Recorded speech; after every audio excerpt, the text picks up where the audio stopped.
So for 44 years, I've lived in the suburbs, mowing the yard every week, responding to letters from HOA, and after a while, I had enough. So I gave it all up and moved to the country. 8 acres of wooded lands. And here's the thing, I have no idea what I'm doing.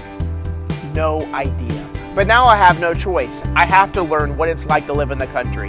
So I'm going to share with what I learned with you. If everything goes well, you'll learn something new. If it goes bad, a tree might fall the wrong way on the garden.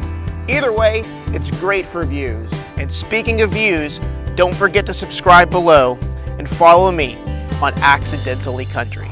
We're HOA and nobody else is going to tell me what to do. Kevin, get off the roof!